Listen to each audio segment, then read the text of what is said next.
Hi, Hi. welcome back.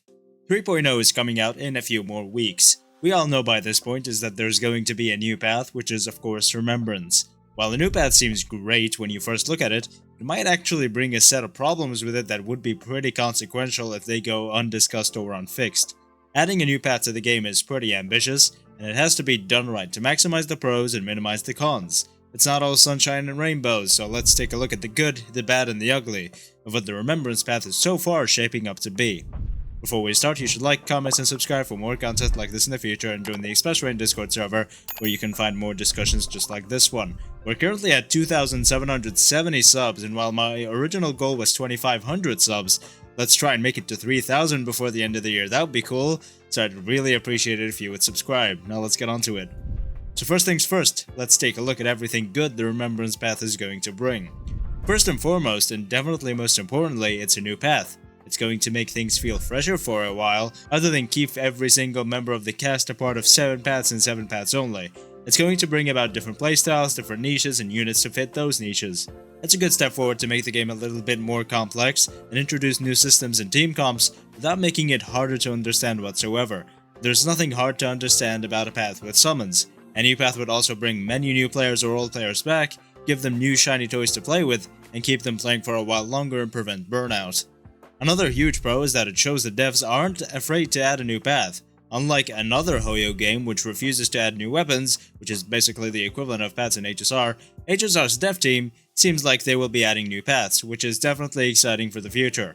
Now HSR isn't limited by a weapon system whatsoever, since each character can literally use whatever the fuck they want, from a pistol and a pig to a bunny and what even is that? What is she holding, like a lantern? Anyways, since the path system is basically the same as weapons but they're adding a new one, and since there are so many numerous paths that all encompass a certain philosophy, there's definitely a high chance we get more paths in the future.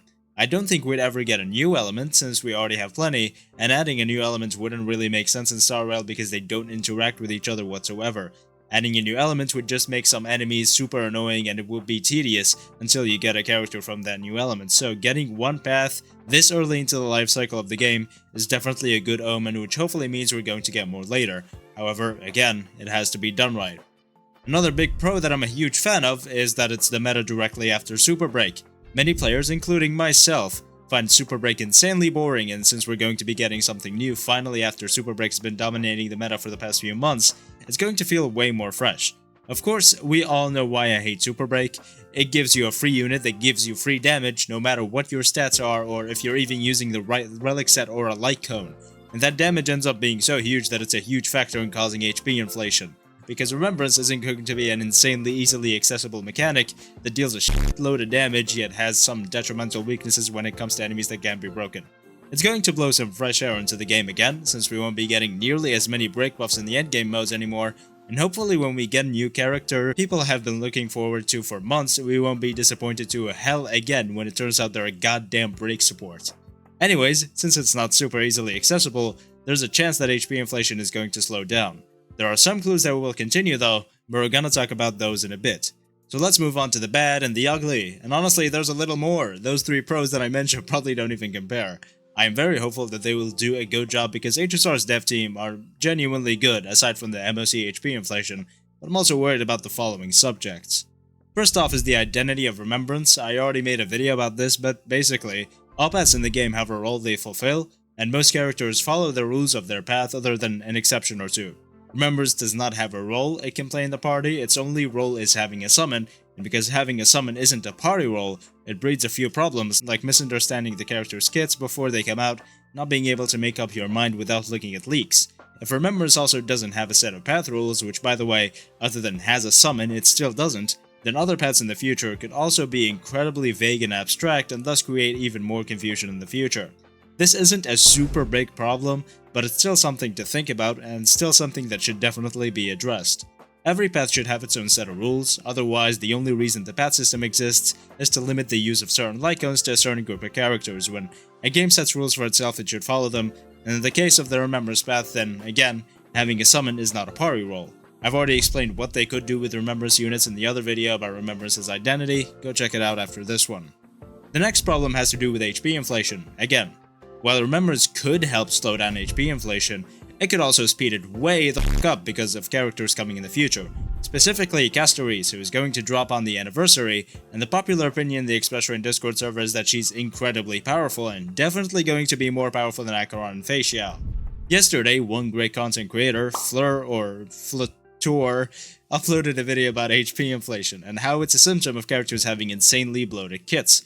From what we know so far, all Remembrance units and even non-Remembrance units coming in the 3.x update are going to have insanely bloated kits, which if the devs don't set a power budget for, as Fleur, as I will continue to call him because I'm not sure how to pronounce his name, said. If that happens, then older characters are for sure going to become even weaker and more obsolete, as their kits are way less complicated, and HP inflation will get even worse. It may even start affecting the Apocalyptic Shadow, unfortunately. It will facilitate the need for direct buffs to older units even more, which is probably not going to happen because Hoyo never does that without copious amounts of community backlash. Acheron was definitely a huge factor in power creep and HP inflation because she has an insanely bloated kit as well, not just Super Break itself. So is Firefly. Another content creator also made a video about Firefly having an insanely bloated kit a while back, just like Aglaya, who was the first Remembrance 5-star. Firefly increases her own speed stat by a shit ton, Aglaya increases her own even more, and her Memo Sprite and all other Remembrance's units' Memo Sprites have their own traces and talents. If the power budget isn't controlled, then Remembrance is going to be a huge problem. However, Castorise's full power isn't going to be anywhere near as accessible as Firefly's, for example, which is definitely a huge factor for HP inflation when it comes to Super Break, which is still most likely going to be, as we said, better than Acheron and Facial. And if they want to keep selling characters that are close to her power level, then HP inflation is going to grow even further. There's also a huge Lycone and character accessibility issue when it comes to Remembrance, and also the fact that it heavily relies on Sunday. So far, there are only about 4 Remembrance 5-stars in the entirety of the 3.x update, and to my knowledge, we don't know much about the 4-stars. 4-stars are their own separate issue though I'm going to speak about next time. There are also only about 2 or 3 4-star Lycones when it comes to Remembrance.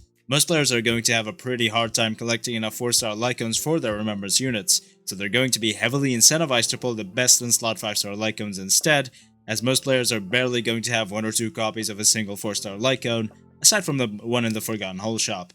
You're going to be forced to pull on the Lycone banner one way or the other. So far, there's no Herta Shop Remembrance Lycone either, but that's probably coming in 3.1 and 3.2, probably with the next Simulated Universe upgrade.